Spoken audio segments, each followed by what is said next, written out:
May it be your will before you, Lord our God, that no mistake should happen through us, and that we should not stumble in the matter of Turano, and that our friends will be happy with us, and that we should not say about something clean that it is unclean, or of something unclean that it is clean. Nor should our friends stumble in the matter of Turano, and we will be happy with them. For the Lord will give wisdom, from his mouth comes knowledge and understanding. Uncover our eyes, and we will see wonders from your Torah. Blessed are you, Lord our God, King of the universe.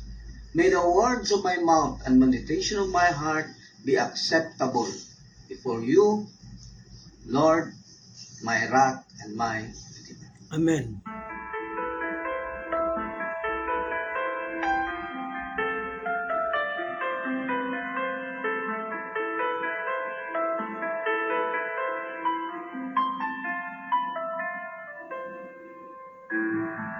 Ikaw akong itinguha, Adonai ni Abraham, isa akong kapo.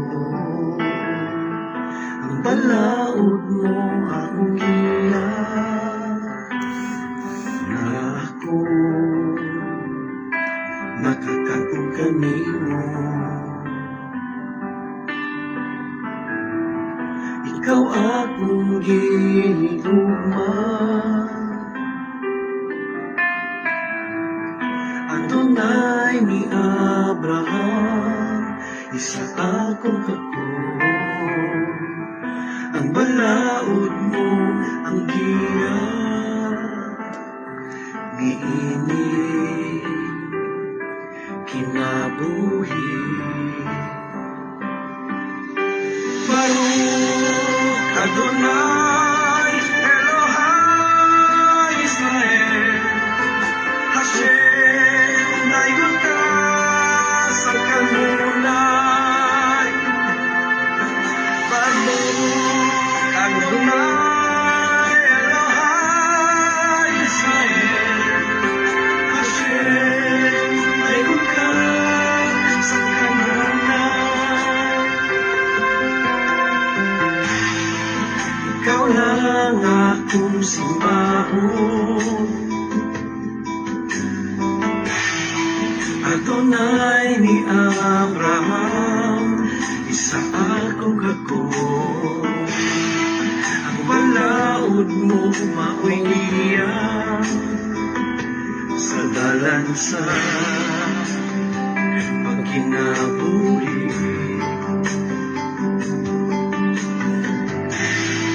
Ikaw lang akong yupuan, Adonai ni Abraham, isa akong kako. Watay na igawas kanimo, ikaw lang, ikaw Hashem. Baruch Adonai Elohai Israel, Hashem dayon ka sa kanunay. Baruch Adonai Elohai Israel, Hashem dayon ka sa kanunay.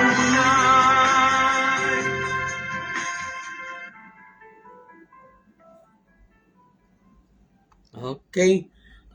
Magandang gabi po ulit, no? Balik tayo doon sa pinag-aaralan natin kaninang hapon. Nandun na po, no? Pinag-uusapan na po natin yung anong klaseng tubig ang pwedeng ano pong klaseng elements ang pwedeng gamitin para po magamit doon sa purification. And pag-usapan nga natin, no, na may 4 na elemento po ang creation, which is water, earth, fire, and wind. At ito po may kanya-kanya pong gamit with regards to purification. So, doon po tayo sa tubig.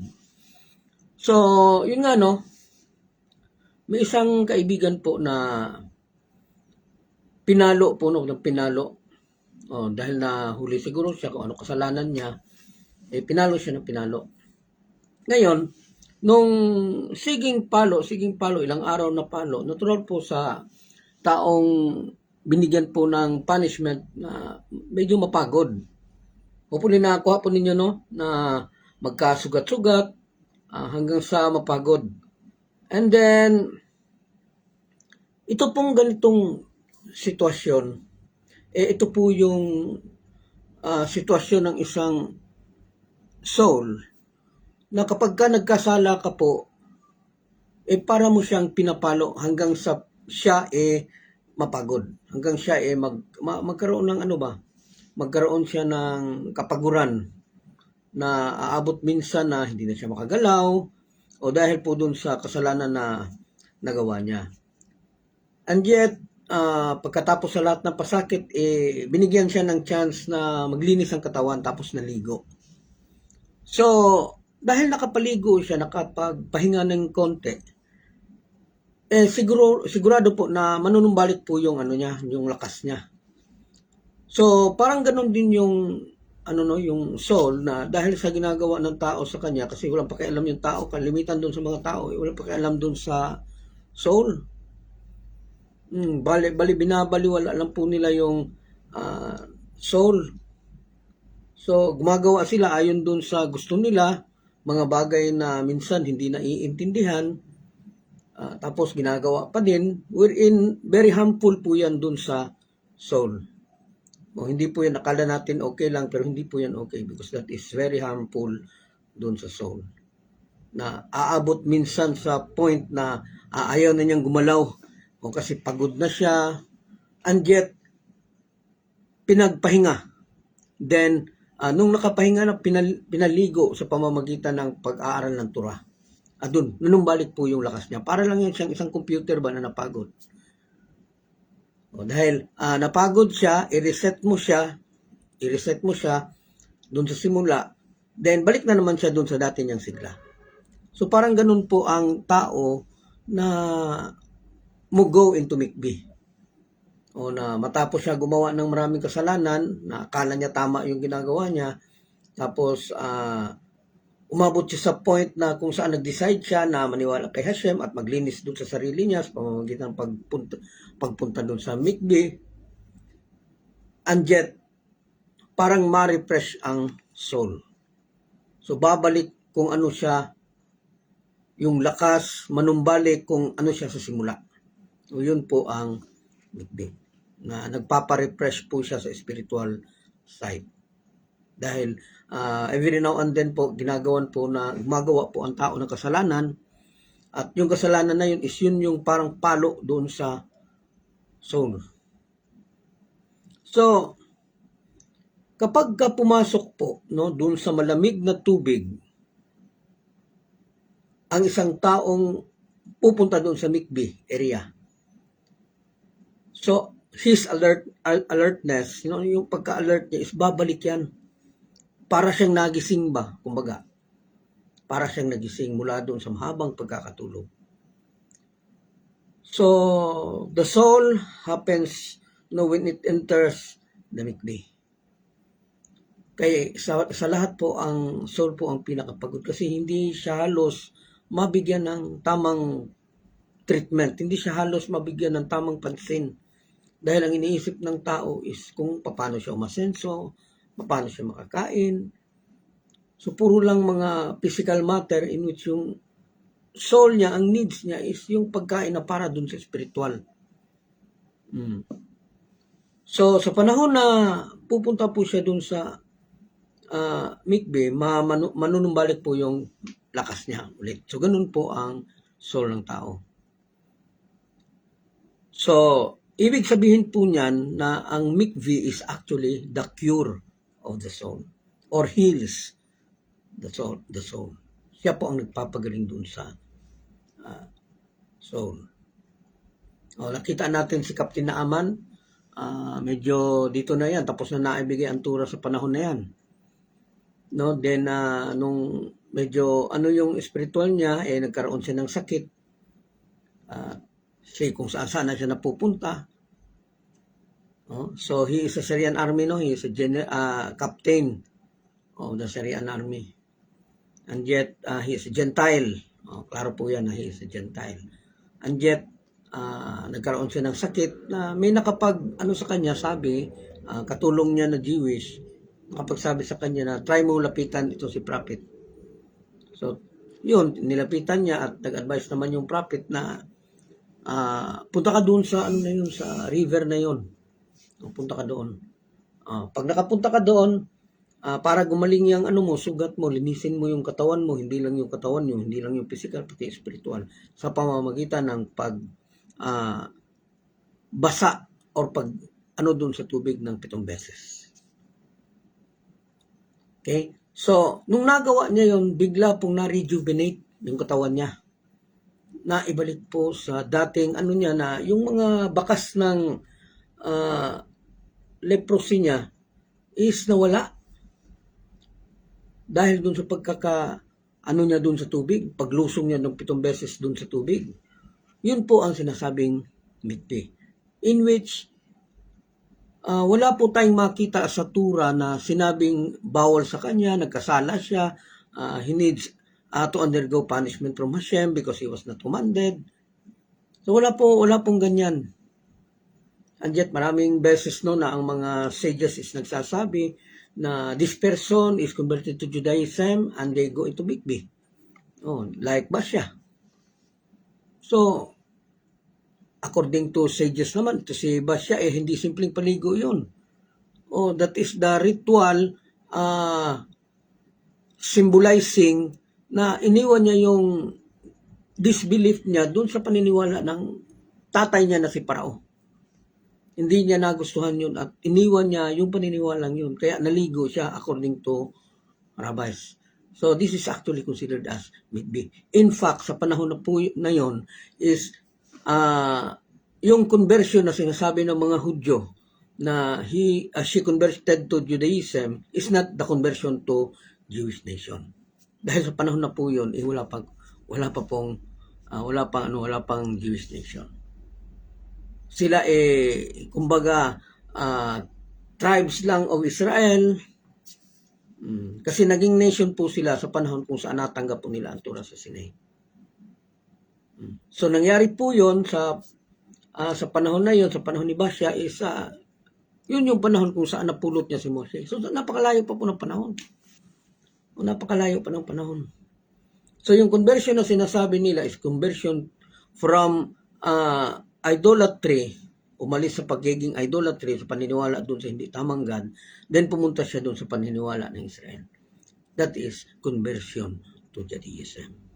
So yun po ang isa sa mga halimbawa na hindi po pwedeng pasinungalingan. Kasi mga rabbi talaga nagsabi niyan, na hindi basta-basta nagsabi niyan is actually si Rambam, even Ramkal, nagsabi po sila ng ganyan. Na hindi basta-basta yung ginawa ni Basya na pagligo, hindi yung simple lang naligo, kundi paglilinis yun doon sa pinanggalingan niya ng paniniwala. Kaya inaano ko talaga na hindi masama na alisin natin sa katawan yung mga naiwan na bakas ng pagsamba ng idolatry. Hindi po yan siya masama. At napaka rightful po na gawin siya dahil hindi po natin maipagkakaila talaga na marami tayong naipasok dito sa loob natin mula doon sa lumang mga paniniwala. Kaya nga hindi na natin halos kaya yung mga sarili natin na dalhin dahil sa marami nang nagsusulsul, marami na masyadong mga spirits na nasa isip natin na hindi natin mapalabas-labas. So the effectiveness of this cure depends on the amount of sacrifice you had to go to the mikvah as well as the meditation that you do in it. Ano daw? Ang pagka-efektibo para matawag siya na gamot sa soul is nakadepende po yan sa dami or sa laki ng sacrifice. Doon sa pagpunta mo doon sa mikveh. Kasi hindi yan simple na pupunta ka lang doon tapos maliligo. May mga sakripisyo po dyan kasi hindi po biro ang pumunta habang nasa baybay ka pa na maghubad ka na lahat. Na nakahubad ka lahat, hindi yan sa biro na makita mo naman na doon sa malayo may mga naglalakad na makita ka na naghubad, although hindi siya klaro, pero makita talaga na nakahubad. So hindi yan siya biro. Sacrifice yan. Ika nga, sabi nila, the more sacrifice, the more reward. Great sacrifice, great reward. Less sacrifice, less reward. Kaya lang sa pagiging Pilipino natin, medyo aloof po tayo kasi kalimitan po sa atin is actually mga conservative. O lalong-lalo na dito banda sa Visayas at Mindanao. Kasi yung Manila is medyo nakakagaya na din sa mga western countries O na halos maghubad na lang. Pero ang Visayas at Mindanao hindi pa ganoon kalala. Marami pa tayong makikita dito na balot. Nakabalot talaga yung katawan. Kung titingnan natin mabuti, dahil sa pagka-conservative po natin, yun nga, hindi po, or nakakahiya po sa atin, lalo na dun sa mga babae ang magbad. So, hindi po siya biro na sacrifice. Maalala ko yung pinausapan natin kanina si Jerome Suson. Great sacrifice talaga yung ginawa nila kasi hubad talaga, as in hubad dun sa baybay na nagngangalit yung tubig sa bagyo. Tapos nilang maglunod ilang beses yung hindi ko na natandaan yung kwento ni Jerome Suson sa akin na ilang beses yung lusong nila dun sa tubig, pag-angat, kinabukasan may tawag siya na ibalik na yung grocery niya. Hanggang sa nabalik na yung sigla ng hanap buhay nila. So marami pong ganyan sa mga Noahide na kung kailan sila pumasok, doon talaga sila magkahirap-hirap. Kaya may mga tao din na pumasok dito na minsan nakakapagsalita na sinasabi nila kung kailan daw sila nakahanap ng totoo, doon daw talaga din sila nawala ng blessing. Buti pa daw doon sa pinuntahan nila, doon sa dati nilang paniniwala, grabe daw yun ang blessing. Grabe daw ang blessing.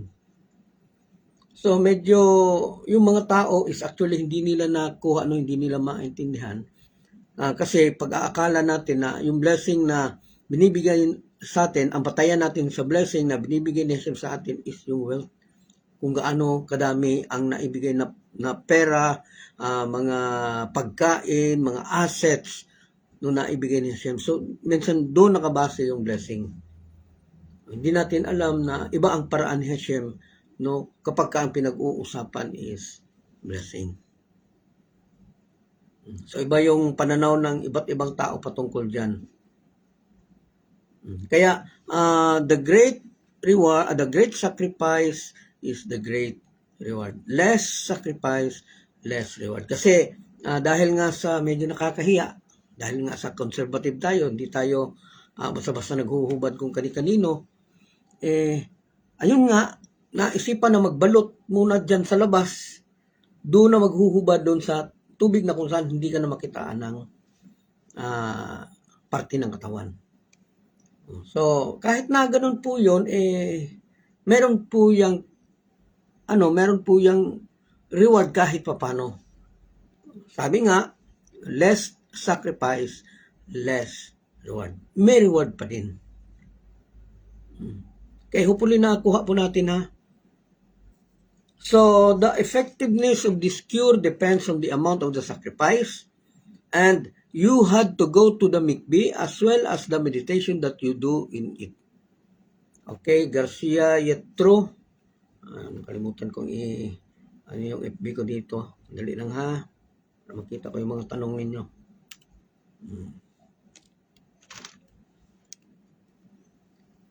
Okay.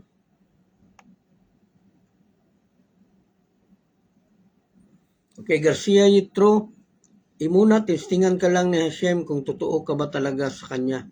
Kasi nakabase ang tao sa material na bagay, pag-blessing na ang pinag-uusapan niya. Hindi nga tayo pwede lumapit ng ganun-ganun na lang kay Hashem na para bang napakadali natin lapitan ng Hashem. no nga kung si Hub nga na napaka-righteous, pinadaan niya pa talaga sa grabe na trials bago niya pinalapit talaga dun sa kanya. Ano pa kaya tayo? Na hindi naman po tayo ganun kagaling, hindi po tayo ganun kalaki yung paniniwala. So, medyo mahihirapan po talaga tayo. Pero sige lang, continue pa din sa pag-aaral po, no, para kahit paano maintindihan talaga natin kung ano talaga dapat natin gawin.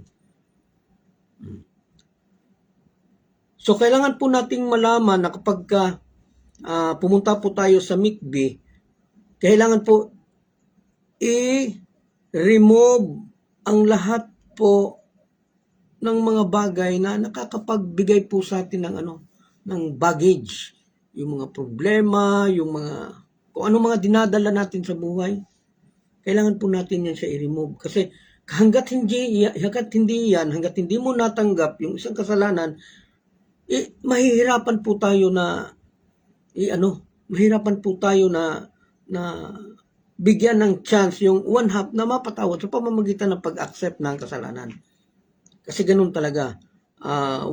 Kapag ka natanggap mo, accept sa sarili mo, natanggap mo na nagkasala ka, is automatic yan siya, one half of your sin is forgiven. So, is there a perfect MICB, Akiyong? Kasi may mga pangyayari na hindi natin kontrolado. Minsan na blanco na yun sa pag-iisip. Iba naman may kumakagat sa paa. At marami pang mga experiences. Yes. Actually, there is no actual perfect. There is no perfect MICB. May diferensya talaga yan. Kasi naandyan yung kilipot eh. Naglalaro siya habang andun ka sa tubig. Andun yung, minsan kinakagat yung, nangangati yung, yung katawan mo, yung kilikili mo, yung puwet mo, na kailangan natin minsang kamutin. Na wherein doon sa MICB po, bawal po siyang magkamot. Bawal ka magkamot kung saan-saan habang ginagawa mo yung MICB. Kaya yung mga kilipot po na nasa katawan po natin is naghahanap po sila ng paraan kung paano ka maisturbo. Kasi the more na distracted ang isang taong nag-MICB, the less reward will receive. Kasi hindi siya makapokus Hindi siya makapokus. Kaya, ang mangyayari sa kanya is maisturbo siya. So, napakaliit na reward niya. Kagaya po ng doon sa Zamboanga, na may nag-MICB. Tapos, habang nag-MICB siya, nararamdaman niya na malalaking isda yung nagpaligid-ligid sa kanya, paikot-ikot. Nung makita niya, mga pating pala ng mga maliliit. Ganyan kalaki. Mga baby pa na, mga 2 dangkal na pating. Kasi taga dito lang ang tubig na kailangan. Nasa dagat, tapos gabi. Ang ginagawang gabi nga kasi natatakot na makita na nagubad. So gabi ginagawa, kahit na maghubad, at least hindi naman makita kasi nga gabi. Pero pag araw, ayun talaga great sacrifice talaga yun kasi maraming makakita. Weird din ang dating ng mga tao, no? So, ibaliwala mo yun lahat. So, the more na mahirapan ka sa pag-MICB, the more na malaki yung reward. Pinili yun, kalimitan sa atin mag-MICB is pinili yung gabi. Kasi sa gabi, dun sa baybay, medyo madilim. So, maghubad ka man dun, hindi ka mahihiya. So, that is less sacrifice. Pero dun sa less sacrifice na yun, marami pang pagsubok na madanan. Merong minsan nakita mo yung, halimbawa, puro babae. Nakita mo yung parang lumabas sa kanya na parang usok na humiwalay sa kanya. May experience po na ganun, mga taga Zamboanga. Na habang nagmimikbi doon sa Sapay, marami kami, tinabunan lang ng trapal. Tapos doon sa loob ng trapal magmikbi.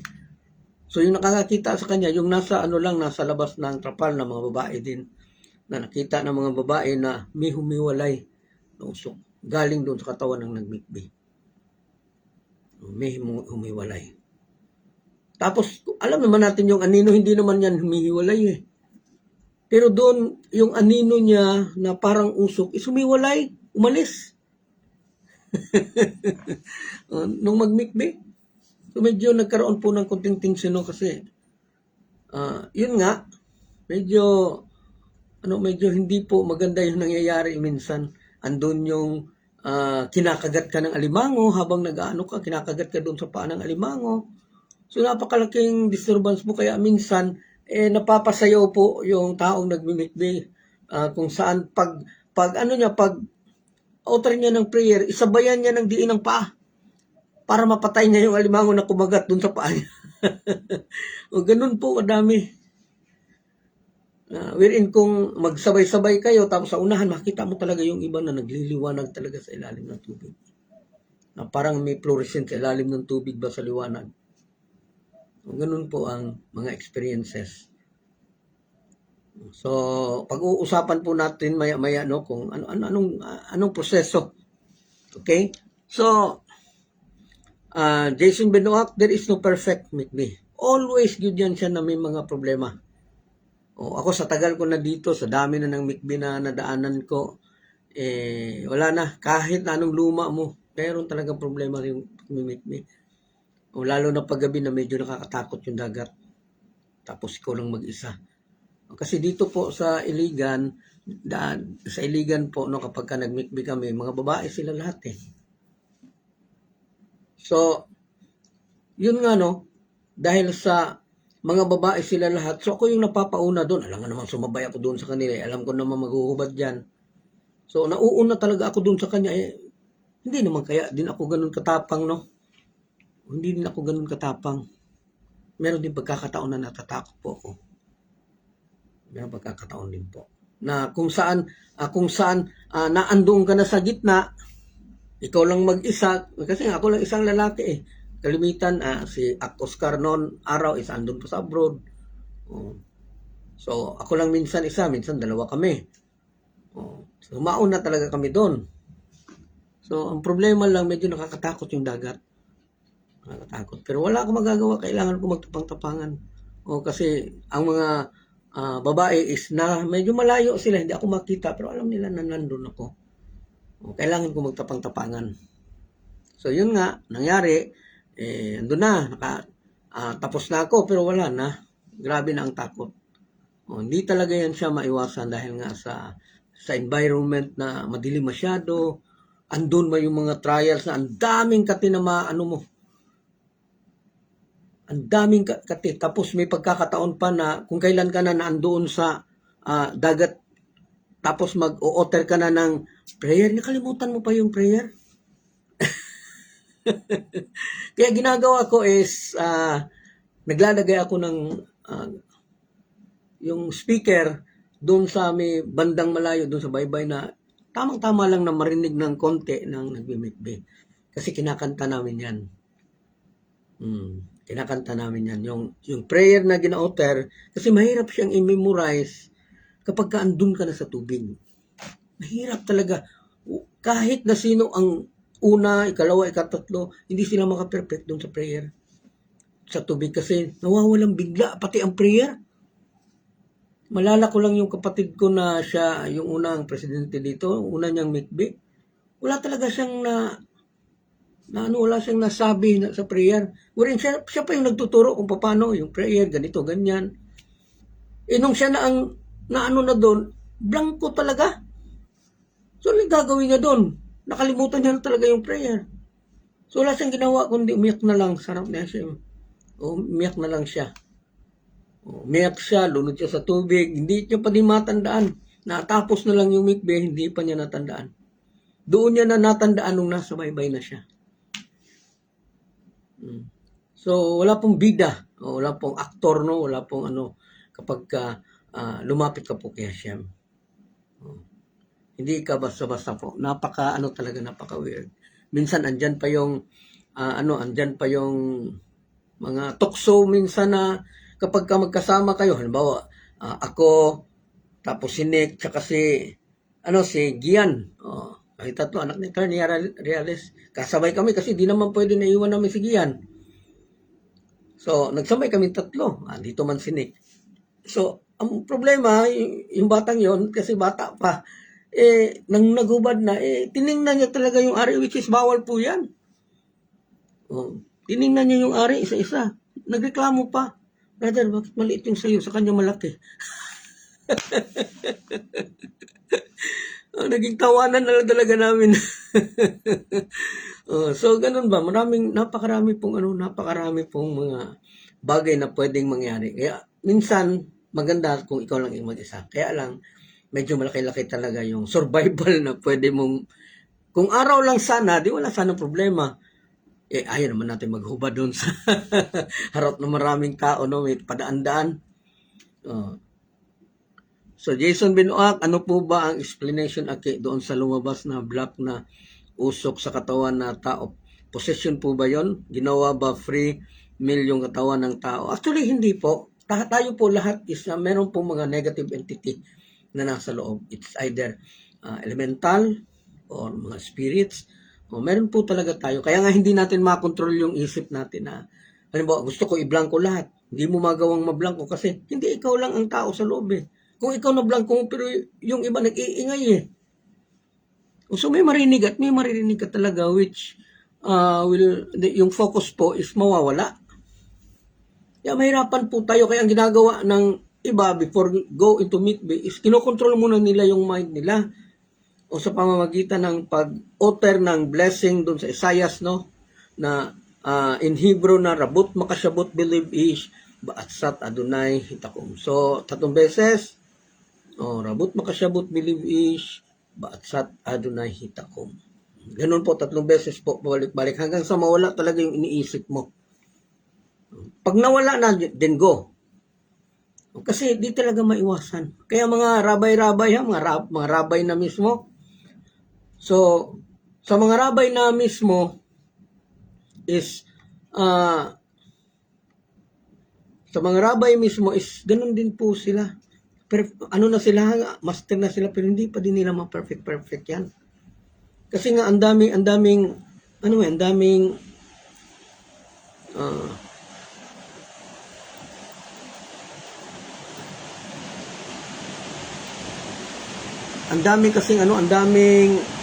trials talaga dun sa tubig, baka sa ulan, no? Marami talagang trials dun sa tubig. Kaya napaka-challenging kung sa panahon po kung saan mag-undergo ka na po ng meet. So, kapag ka nag-meet po ang isang tao, is para ka po nagtatrabaho in advance, no? Doon sa purification of the world. Kasi purifying itself and you are part of the world, then para ka na rin naglilinis ng portion ng world. Kasi ikaw isang portion ka eh. Tapos nilinis mo yung sarili mo. Pag pinurify mo yung sarili mo, meaning you are also purifying one portion of the world. Yun po ang yung ratio.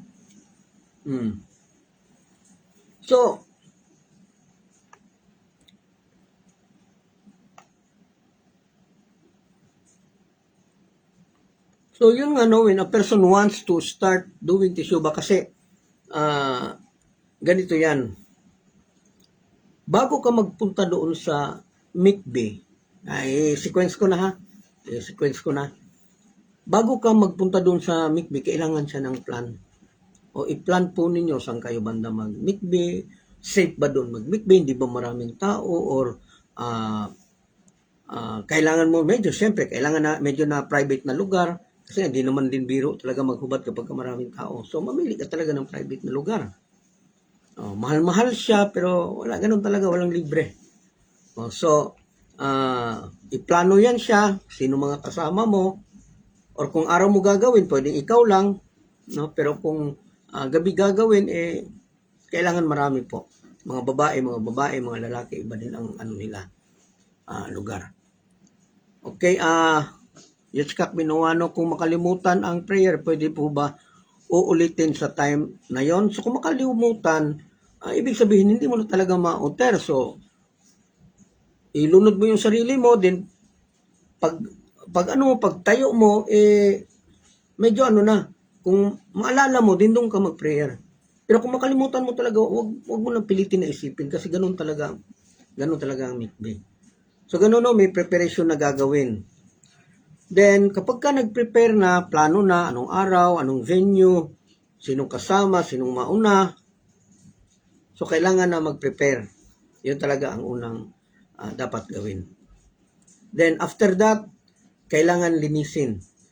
Linisin yung mga kuko lahat, tanggalin yung mga cutics dyan, yung mga lipstick, tanggalin yan, yung mga pa-color-color dito sa mata, tanggalin yan, yung yung kilay is suklayin na hindi siya hindi siya maglambod-lambod ba, o hindi siya magbulbuhol.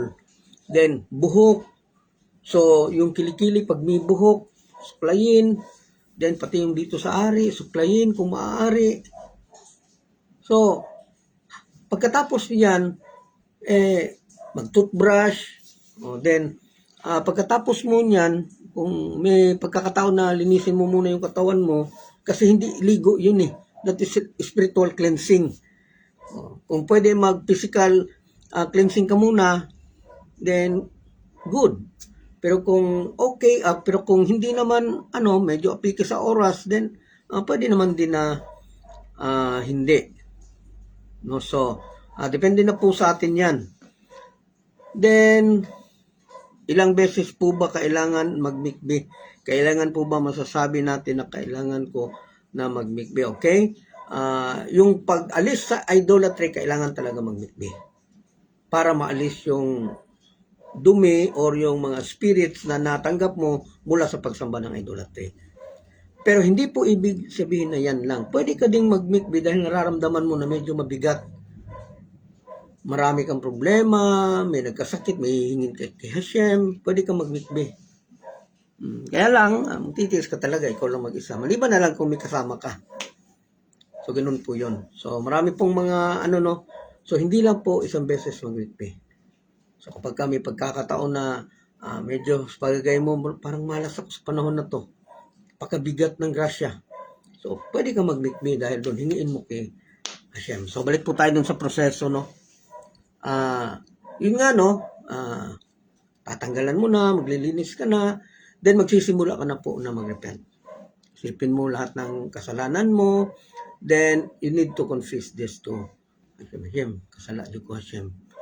Kasala talaga ako. Ganito ako, ganyan ako. Sana mapatawad mo ako, Hashem. Papasok po ako sa paglilinis ng spiritual side ko. Hinihingi ko po ang inyong pahintulot na sana ganito ganyan. So kailangan mo makipag-usap kay Hashem habang habang hindi ka pa napunta doon. So kapag ka ready ka na, then nasa sayo na kung paano siya dadalhin. Kasi pwede ka namang magbihis sa room mo or doon sa cottage mo muna, tapos magmalong ka lang. Tapos ang malong mo na lang ang hubarin. Wala nang panty, wala na yan lahat. Ang malong na lang ang hubarin pagdating doon sa dagat. Okay. So ganito po yan. So, linis na. Punta ka na ngayon ng dagat. Kung sino kasama mo, may kasama ka, pwedeng kasama kayong dalawa mag-asawa, pero hindi po pwede magkasama ang magkaiba na walang relasyon doon sa dagat na kayong dalawa lalaki babae. Okay, Pablito Ugdol from Kalawit. Ikso, para sa akong anak kanang kamanghuran, pwede na siya magmikbi. So, ang mikbi po, pwede siya at your legal age, kung saan pwede ka na mag-decide sa sarili mo sutura. Depende din yan dun sa tinatawag na maturity. So, kapag normal yung anak mo, sa babae 12, pakyat. Sa lalaki naman 13, pakyat. Doon pwede ang mikbi. Salamat sa tanong, Pablito Udol. Okay? So, yun nga, depende yan siya sa'yo kung paano mo siya dadalhin. Magdanamit ka ba papunta doon? Or, tsaka mo hubarin doon na, iwan mo doon sa tabing dagat, or magmalong ka, nakahubad ka na lahat. Kahubad ka na lahat, tapos malong, pagdating doon, hubarin na, depende na po yan, kung paano nyo gagawin yan. So, halimbawa, magmalong, so hubad na lahat, wala nang bra, wala nang So, kung lalaki, wala na ding brief, malong na lang. So, pagdating niya doon sa baybay, hindi pa siya lulusong doon sa dagat, huhubarin niya ng damit niya. Tapos paghubad, i-oterin niya yung Bisarakti Alikem, yung Ezekiel 46. So, ipopronounce na yon. Then pagkatapos niyan, pag-pronounce, pupunta ka na sa dagat, Pero bago ka pumunta doon sa dagat, kailangan alam mo kung saan banda ang Israel. Halimbawa, kung ang Israel nasa bandang east, then doon ka sa east, haharap. So, titingnan mo talaga kung saan ang west. Saan, kasi ang Jerusalem is nasa west. So, in every prayer, kung maaari, humarap po tayo doon kung saan naroon ang templo.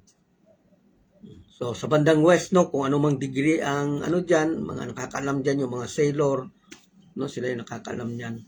So, as long as nakaside ka lang doon sa west, then that's okay. Okay, bro, yung ituturo mo sa amin yung prayers kapag mag-mikmi. Yes, of course. In fact, magkakaroon pa po tayo ng practice. O kasi hindi biro po talaga kung i-memorize mo. Kasi sigurado talaga makalimutan mo. Ako nga na, minsan nakakalimutan ko eh. Na ilang beses na ako nag-mikmi. Ano pa kaya? So, kayong mga taga Manila dyan, pwede kayong magplano. Marami po tayong araw dyan. No? So, pwede po kayong magplano ng kahit na isang gabi na sabay-sabay lahat. Sabay-sabay lahat, mga babae-babae. Pero sabay tayo magpunta doon lahat. So, pwede po kayong magplano niyan. Pero kung medyo hindi naman kayo magkasundo doon sa schedule, so depende na po sa inyo magkanya-kanya. Kaya lang medyo mahirap talaga pag magkanya-kanya. So, yun nga no. Yung pwede ba ta makamikbi og balik ko oo naman. Ako ilang balik kaya ako doon sa mikbi. Ilang balik kaya ako. So, pwede tayo magmikbi ulit. Para matanggal natin yung pwede tanggalin dito no, sa loob natin. Okay? So, yun nga no. Kapag nasa loob ka na, nasa tabing dagat ka na, hubad ka na. So, recite ka na dun sa blessing. Ibibigay ko po ang blessing. In fact, naandito nga sa list eh. Pero kasi iba't ibang rabbi yung nagbigay kasi sa akin ng yung prayer. Pero stick tayo dun sa ng mentor. Stick tayo dun sa sinabi ng mentor. So, yun nga. Kapag katapos ka na mag-utter ng prayer, huminga ka ng malalim para mas maging handa ka doon sa paglusong sa tubig. So, lulusong ka na, wala ka ng damit, tapos ka na mag-prayer, lulusong ka na.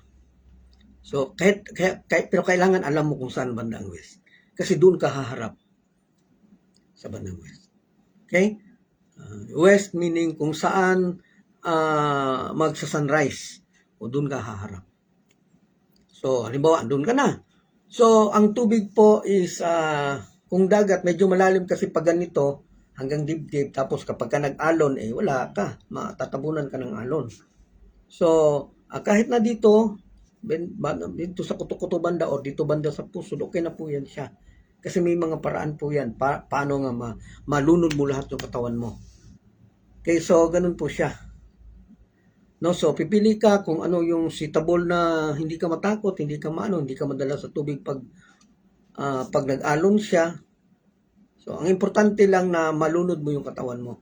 So, halimbawa, kaya ko na hanggang dito. So, ang gagawin mo, pagdating mo dito, nakaharap ka na sa west, hubad ka na lahat. So,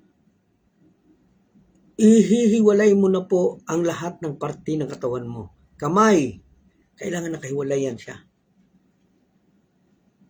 Ganyan. Then, ito is medyo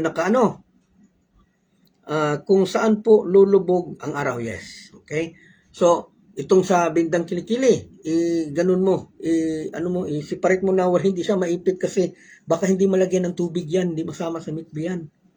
So, kailangan ibuka or basta kay malagyan ka agad ng tubig. Okay, pwede siguro i-trap na lang at ilagay kung saan makita para kung sakali makalimutan. Depende na po yan sa paraan lang po yan. Paraan lang po yan. So, yun nga, hiwalay po. So, doon sa hiwalay, bago ka lumusong doon sa tubig, meron ka na namang ibang prayer. Meron ka na naman ibang prayer. Pablito Ogdol from Kalawit, Iksoyong, 30 na siyak dayon. Kadto bang imong gitudlo sa una kay ako man to gisulat mao ang kanunay na nako mahinumduman. Okay, no problem. Yun lang din yun. Okay?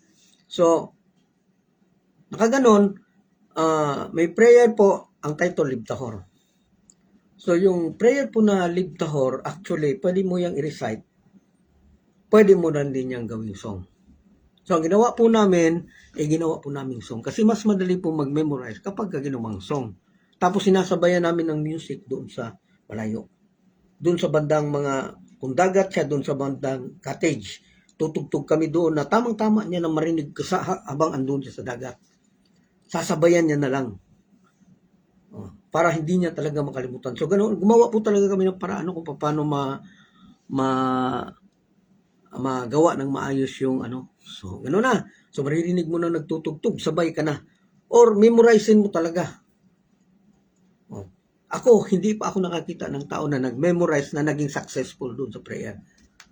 Nakakalimutan talaga. So, para hindi kami mawala, nagtutugtog kami sa malayo. Tapos, tama lang na marinig namin para makasabay doon sa music. So, ganun po yung ginawa namin. So, ito po yung tugtog. Lev tahor berali Elohim.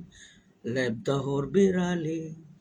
Lev tahor berali Elohim. Lev tahor berali. Bekuwak. Bekerbi. So, yun po, no? So, lunod. Pag lunod, make sure na talaga na pati ulo ka, duluduluhan ng buhok, matanggal. Okay, one, ano din, no, na kailangan yung buhok mo ay nakalawlaw yan lahat. Wala yan siyang tali. Hindi yan siya pwedeng talian. Nakaano lang nakaano talaga yan siya. So, pag lunod, unang lunod, mga maybe 5 seconds doon sa ilalim. Ang problema, pag andun ka na sa ilalim, minsan lulutang ka, minsan tatamaan ka ng alon, maano ka. So, ganun po ang mga sitwasyon. Tapos, kung saan andun ka na sa ilalim, andoon makita mo talaga na bakit maputi, bakit maliwanag. O bakit may kumagat sa paa ko, puro bakit doon sa, kaya mawawala ka talaga doon sa sa concentration. Tapos bawas reward yun kasi nga wala ka sa focus. Isa pagkamot pa lang sa mga likod-likod natin, bawal na. Sa ulo, bawal. Pati yung pagtayo natin galing sa tubig, syempre, yung buhok natin dito yan, di ba ginagano natin yan? Bawal din yan. Kailangan kung ganun lang talaga. So, ganun po, na una, kanta ulit, Lev tahor berali Elohim. So, pagkatapos ng kanta, lunod ulit. Pangalawa, pag tayo, kanta ulit, Lev tahor berali Elohim, lunod. Sa pangatlong lunod, then doon ka tatayo ulit. Then doon ka magpi-pray. Okay? Parang nalubat po tayo. Dali lang po, ha. Okay, nagpapaturn on na po siya. Yun. Thank you. So, sa pangatlong lunod po, pagkatapos ng song, then doon ka na tatayo ulit. Pero hindi ka pa aalis. Manghihingi ka pa po. Gagawa ka po ng isang personal prayer para doon kay Hashem. Hingi ka ng tawad. Bakit kailangan antayin yung tatlong lunod bago mo gawin yan? Kasi yung unang lunod po is yun po ang nag-aalis ng physical na dumi sa katawan.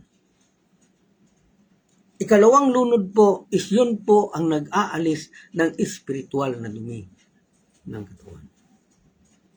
Pangatlong lunod po, you are drawing holiness from Hashem, and yet pag nag-draw ka ng pangatlong tapos meron ka ng holiness, meron ka ng konting holiness, hindi kagaya ng holiness ng mga Hudyo, holiness lang na dahil doon sa ginawa natin.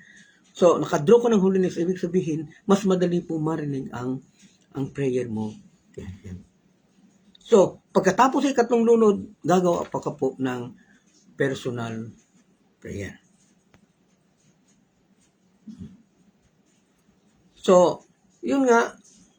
Pero yung ginawa namin, unang lunod, kanta, then lunod, pagbangon, prayer, lunod. Pag after sa pangalawang lunod sa katawan mo, tatayo ka, magpe-pray ka na.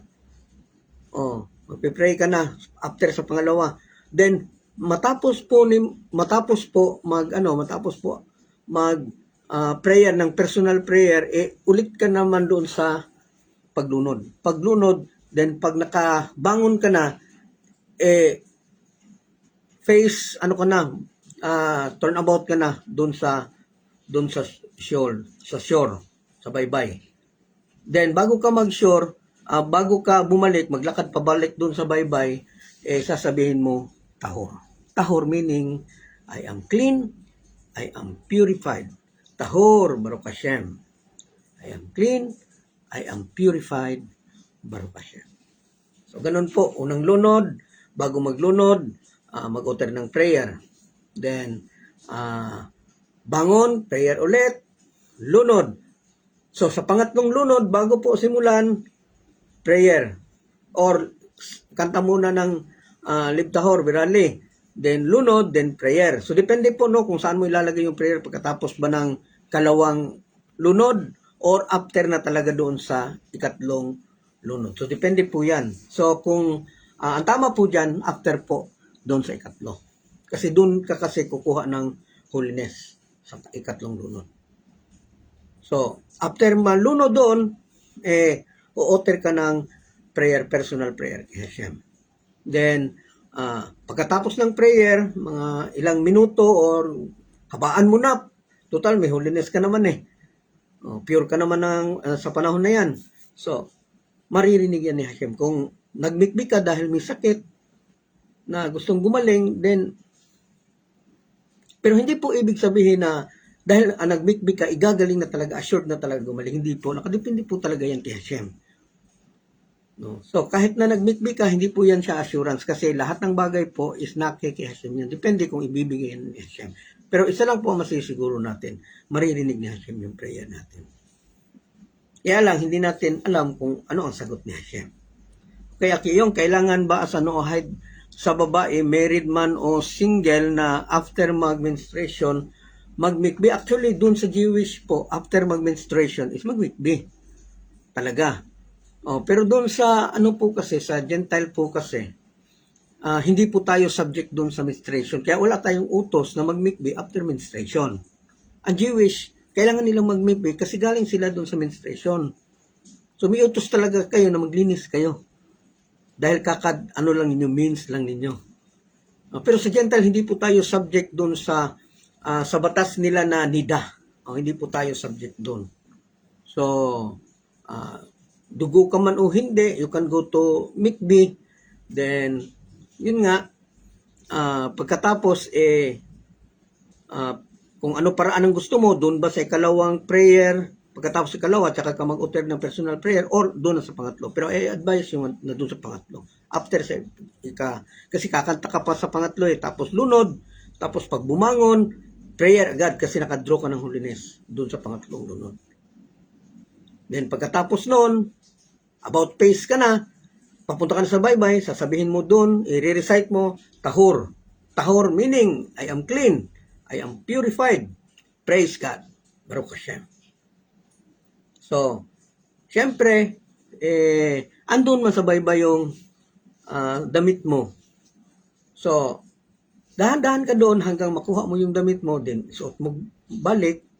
Ang problema lang kung may magbiro sa'yo na may dumaan tapos kinuha yung damit mo, ang problema talaga. Kasi nangyari din yan doon sa nangyari din yan doon sa Iligan ba yun, na kung saan yung damit niya is inanod, naabot doon sa tubig. So, ang nangyari, wala siyang damit na buti na lang na nalaman ng isang kapatiran na wala pala siyang damit. Saan ba yung lugar na yun yung nangyari? So, binalikan siya, dinalhan ng malong, hinagi sa kanya nung papauwi na siya. Kasi talaga makikita siya. Ang dami-dami na, madaling araw na, meron ng mga mananagat na pumupunta sa dagat. So, bale, nung maintindihan ng kasamahan, nagdala na ng malong, bahala mabasa ang malong, importante na paglabas niya, may, Pero kasama din yun siya sa, kasama din yan siya sa great sacrifice. No? Ganun talaga. Pero kami, lalo na yung mga matatanda, sa wala nang hiya-hiya. Okay. Tandaan naman tayo. Tapos, wala nang hiya-hiya. So, depende talaga yan. Kasi, gaya kay Jerome na hindi sila natakot na makita ng ibang tao. Ay, kalaki ng kapalit. Naging maganda yung buhay nila ulit dahil doon. So kung may mga problema, so yung mga bagong kapatiran po, no, kung maaari po mag-set up po kayo ng MIKBE, magplano po kayo. Ngayon alam na ninyo na meron pala tayong MIKBE as a sort of purifying ourselves from the belief of idolatry. Then nasa sa inyo po yan. O kung kailan nyo po yan, kayo po mag-ano nyo. Huwag po kayo matakot kasi wala po kayong kasama doon. Pwede kami kasama pero mga babae lahat. Alam niyo po ba ninyo, ako nahabol na ako ng itak niyan. Kasi hindi kasi alam ng husband na yung asawa niya nagmikbi. Tapos punta na sila doon sa dagat. Sila, mga babae, hindi ko kami kasama.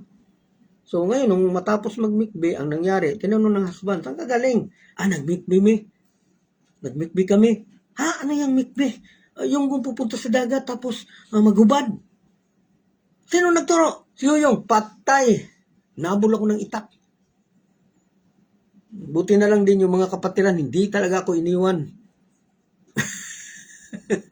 At tinuturuan mo, anong ginawa mo sa asawa ko? So, ganun na yung mga, malay ko doon, sila lang doon, mga babae, puro.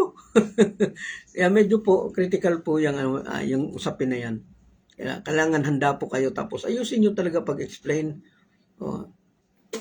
Hindi naman pwede na sa akin talaga yung sisi, hindi naman ako sumama doon. So, pero ang problema, hindi naayos ng pagkasabi ng asawa. So, nag-react agad yung husband. Din ang resulta, muntik na ako mataga. So, tarang ako, hanggang turo lang naman ako, hindi naman ako sumama nung pumunta sa dagat. Sila lang din naman, puro babae. Yung problema, hindi naayos pag-explain . Tapos itong husband naman, nag-react agad, buno diretso ng mata, napakataas pa naman ang itak. So, kung tutuhugin siguro mula sa puwit, lalampas pa siguro dito sa bibig. Ng mga taga rito, mga tasambuanga, alam nila to. Na Gino Yanggurin, alam nila yan. So, medyo mahirap yung usapin na yan. No? So, andun pa na makakatanggap ka ng mga issue dun sa kapitbahay kasi kapag balik-balik ka na dyan, pwede ka na po nilang silipin. Sasadyain ka na talaga ng silipin. So, kung ganyan, balik-balik ka magmikbi, kailangan iba-ibang lugar. Para hindi pa nila mamalayan ba ano ginagawa. Kasi kung isang lugar lang talaga, katagalan po may makita din nila kung ano.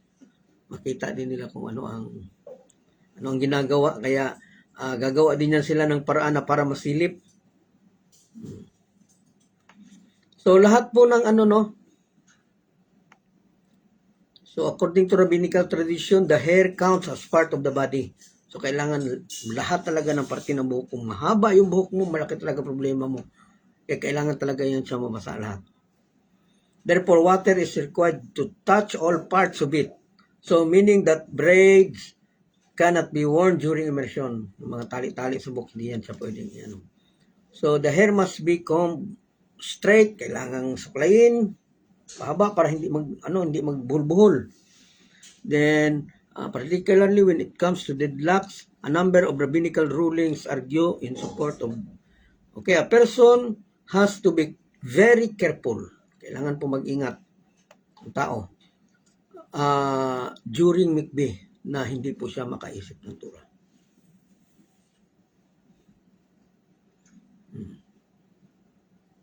Habang andun ka sa water, wala ka pong ibang gagawin doon, mag-utter ng prayer at makipag-usap siya. Hindi ka po talaga pwedeng mag-isip ng Torah o magsalita ng Torah na isama mo pa talaga doon sa prayer. According to your promise written in Deuteronomy, bawal po yan. Mga warnings po yan siya. Na kapag andun ka sa water of mikbeh, kailangan hindi ka mag-iisip ng Torah. Or, hindi ka po pwedeng mangako. Hindi ka po pwedeng mangako. Puro pagpapatawad. Pangako Hashem. Kapag pinagaling mo yung pinsan ko sa sakit niya, kaya ako ngayon nagmimikbi, hindi na talaga ako iinom, hindi na ako, bawal po siyang mangako. So lahat dapat na lumabas doon sa bibig mo is you mean it. kailangan talaga na sundin mo. Kaya wag talaga basta-basta mangako in time of mikbi. Kaya para maiwasan yan, bawal mangako. Okay? So a person is not allowed to look at his own birit. Hindi po pwede na kapag aandong ka na sa mikbi or naghubad ka na, tingin-tingin ka pa, ay, bawal po siya. Kahit na tumingin man lang doon sa ibang birit, ibang ari. Bawal siya. So, dapat nakapokus ka lang talaga sa sarili mo. Mitzvah, regardless kung ano yan, hubad ka or ano, hanggang mapunta ka doon sa tubig. Kung may makakita man, dapat deadma talaga siya. Completely deadma. Kung may makasalubong ka, deadma. Kasi siya mismo din na mikbi na nakasalubong mo pagbalik, ibawal din sa kanya tumingin sa iyo. Kung sakaling makakita siya sa iyo, mababaliwala po yung mikbi niya. Ganun po. So, a person must be very careful with the other people in the mikbi. Kapag may nagtawag sa iyo, "Oy, Brad, humana mo." So, bawal po yan siya. Kung may ganyan po, wag niyo pong pansinin talaga. Kasi magiging vain po yung mikbi. Kailangan, solo mo lang talaga, ikaw at ang Hashem. Yung ibang tao, wala yan sila. Ganyan dapat. So, it is very bad to talk to other people during mikbi. Kapag ka nakahubad ka na, papunta ka na sa dagat, pabalik ka na, hindi ka talaga pwede makipag-usap. Ang iba nagtatawanan pa. Sabi, ano nangyari sa iyo? Ano nangyari sa iyo? Kasi alam natin kasi lahat na may mga good and bad experiences during while in the water. Andun pa nagkikwentuhan pa talaga sa habang papauwi sila. Pero nakalimutan ko magdasal, pero andun pa siya sa ano. So, hindi siya pwede. So, yung po may mga tanong po, no, is hindi po sila pwedeng magtanong. Kaya nga, kailangan talaga makinig sa live. So, habang hindi pa nasisimulan yung mikbi, yung hindi gaano naiintindihan, kailangan itanong muna doon sa nag-lead. So, hindi ka po pwede na mayroong taong magtambay-tambay sa iyo kung saan ka mag-mikbi. Para lang magbantay. So, hindi pwede yan siya. Or pwede may mag-witness sa'yo na mikbi ka pero hindi siya sasama doon sa water. Titingin lang siya at saka babae din siya. Pwede lang lalaki kung asawa niya ang nagmikbi. Or babae yung nagbabantay, asawa niya, husband niya naman. Pwede yan silang dalawa. Mag-asawa sila eh. Pero kapag ka hindi mag-asawa, babae, lalaki. So ginagawa po namin para medyo maiwasan yung takot nag-aano kami, nag-partner, lalaki, tatluhan kami para hindi ganong ano. Tapos yung iba naman, merong 4 na dipa apart. So, 4 na dipa ang layo. So magkakarinigan lang. Pero huwag pansinin, maniguro ka sa sarili mo. Huwag kang sumabay-sabay doon. Kung huminto na siya, ihihinto ka na din. Tapos hindi ka pa pala nakatapos mag-prayer. Hayaan mo siya. So, full light is for sure causing much damage, not to his soul. So, kapag ka nagkamali ka po, tapos yung mga pagkakamali na yun is, imbis na magkaroon ka ng blessing, is magkakaroon ka po ng punishment. So, kailangan talaga i-try his hardest not to listen to the conversation of these foolish people who socialize in the mikbi. Hindi talaga pwedeng makinig. Hayaan mo sila, kanya-kanya. Hindi kailangan na kung kailan kayo nagdoon, kayo pa mag-usap na, ang prayer mo, nasaan? Saan yung prayer mo? Kailangan fix na yung sarili mo. Once na nagpunta ka na doon sa baybay, kailangan fix na. Na-settle mo na kung makikinig ka sa song or may murmuras mo lang. Hindi mo kailangan magtanong doon sa kasama mo. Iwasan talaga yung magtanong. So, deep wants to remove the impurity of the Sitra Akra. Deep second time to draw holiness to your prayer. Prepare yourself for the mitzvot. First, physical cleanness. Pangalawa, yung sa spiritual, kasama doon yung Sitra Akra. Pangatlo, drawing holiness. So, ang prayer po, no? So mamaya ko na to ibigay kung sinong gusto manghingi. Kasi mahirap din naman na i-post ko dito. Tapos iba't ibang rabay yung makita ninyo. Oh. So pili kayo kaninong rabay. Pero kung gusto nyo mag-stick sa mentor, magtanong po kayo sa akin. Saan po ba ang pwede natin gamitin dito ayon sa turo ng mentor. So ganun po. Okay? Livy Alborono from Leyte. Hello brother. Minsan-minsanan lang to si brother Alboro na maka-join sa live natin, no, dahil nga sa medyo mahirap yung signal sa kanila. So yung pwede bang dalawa ang pumunta sa tubig? Ang isa ay manghahawak sa kanyang malong habang pagkatapos ay isuot niya. So ang malong actually is iiwan siya doon sa labas. Kasi ang nangyari sa atin, nahihiya po tayong iiwan yung malong doon sa baybay. Kasi ibig sabihin maglalakad ka na nakubad na. So ang ginawa natin, suot pa din natin yung malong pagkatapos ng prayer, hindi natin hinubad. Doon na natin hinubad kung saan andun na tayo sa tubig na taga dito. Tapos tsaka natin hubarin. So actually, very less sacrifice po yan siya. Meaning, very less reward. Ganyan po yan siya. Kasi wala kang sacrifice na ginawa eh. Kasi nahihiya ka. Wala kang sinakripisyo talaga. Ang sa'yo lang makamikbi. Wala kang sinacrifice sa sarili mo. Pero pwede pa din yan. Kahit paano may ano pa din yan. May reward pa din yan. So, depende na po sa atin yan. Kung ang malong is dadalhin natin dun sa dagat. At saka na lang natin hubarin. Pag magsisimula ka ng mag-utter ng prayer. Or hubarin mo muna doon bago ka pumunta doon sa dagat. So, the great sacrifice, the great reward. Okay? So, salamat sa tanong, Libby Alburo. Kung pwede bang magsama ng dito, attendant, is actually, pwede naman, no, pero iwasan lang talaga na kung halimbawa, punta ka doon, tapos magmalong ka, doon mo na hubarin, ang problema, saan mo ilalagay? So, ang ginagawa namin noon is actually, inaapakan namin. Ang problema, madadala ka ng alon eh. So, ang problema, ianod yung mo, hanggang sa magka-problema ka na wala ka ng damit, wala ka na susuotin pabalik doon. Yun ang problema. So maganda din yung may attendant. Kaya lang yung attendant is nasa likod lang siya, pero kailangan hindi talaga kayo mag-usap. Kasi ang mangyayari dyan, pag may attendant, so sasabihin mo, sis, ipakihawak sa kubiso, nag-usap kayo, nangutos ka pa. So dapat automatic yan siya. Dapat automatic yan siya na andun siya, kasama siya to attend, to help. So, dapat automatic yan. Wala talagang walang salita. Okay. Jigs Binok, mas okay sa tubig tabang kasi mas dense okay sa tubig dagat. Yes, actually, tsaka less danger ang sa tubig tabang. Sa mga sapa, sa mga lake, medyo siya. Kaya lang, maganda din sa dagat kasi great sacrifice talaga. Doon mo ma-experience na makagat ng alimasag, alimango.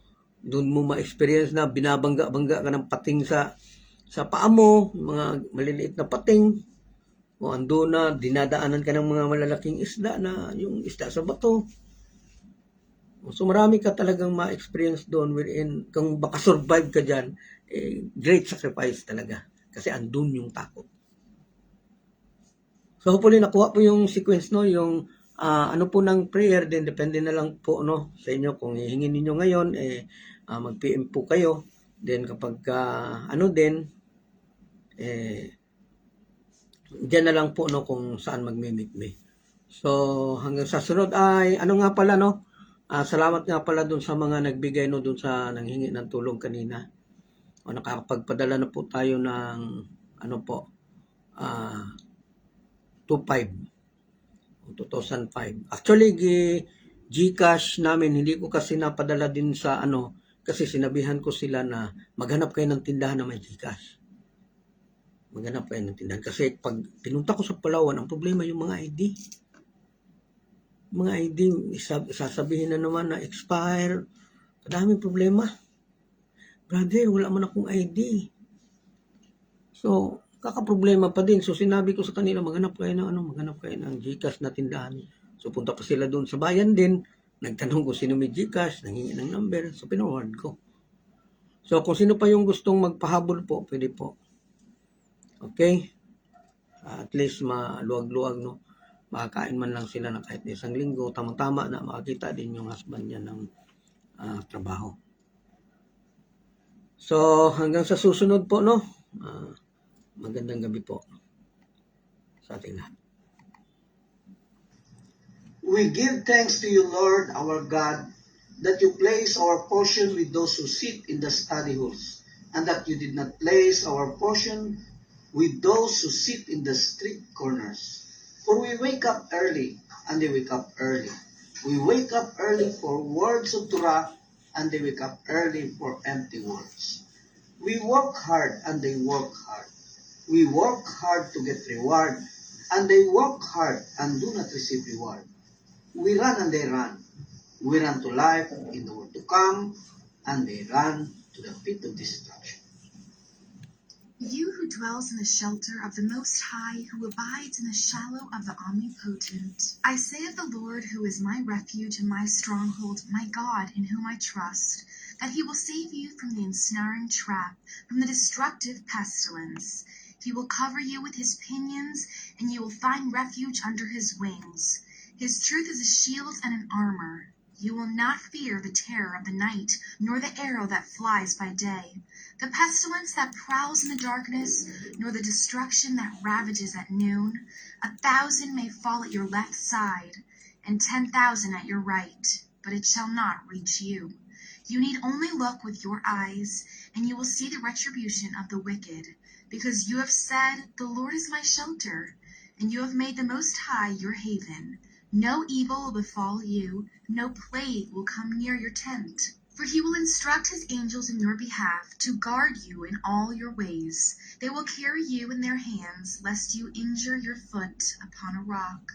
You will tread upon the lion and the viper. You will trample upon the young lion and the serpent.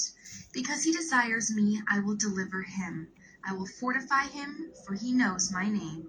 When he calls on me, I will answer him. I am with him in distress. I will deliver him and honor him. I will satiate him with long life and show him my deliverance. Amen.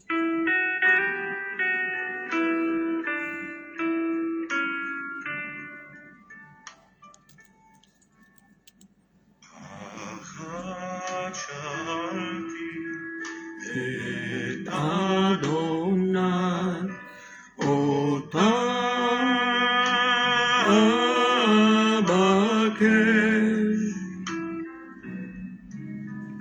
Shiti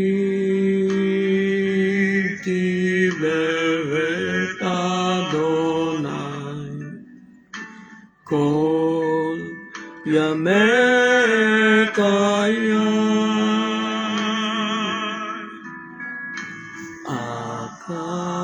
Akashavi Mi Et Adonai Otabake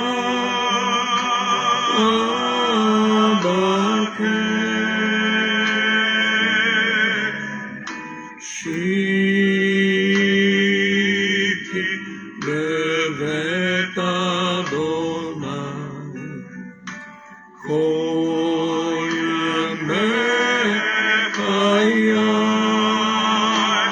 Akazot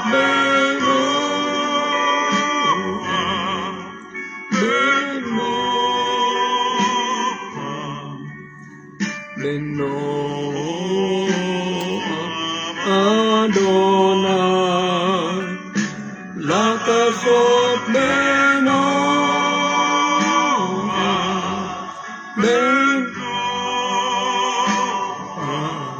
Ol Bebaker Bekalo.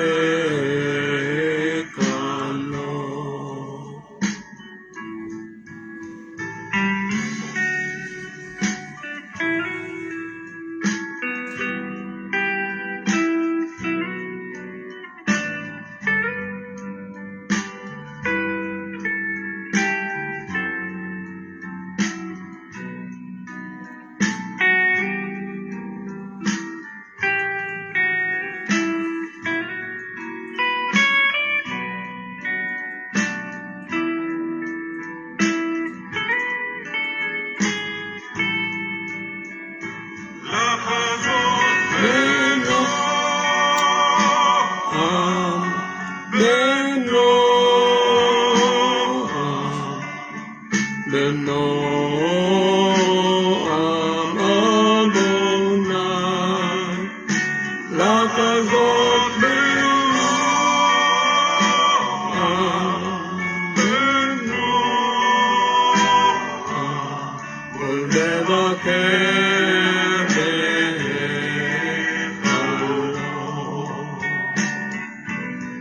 Ulbevaker Be'Halom. Good evening, ganang gabi po sa lahat. Hanggang bukas po.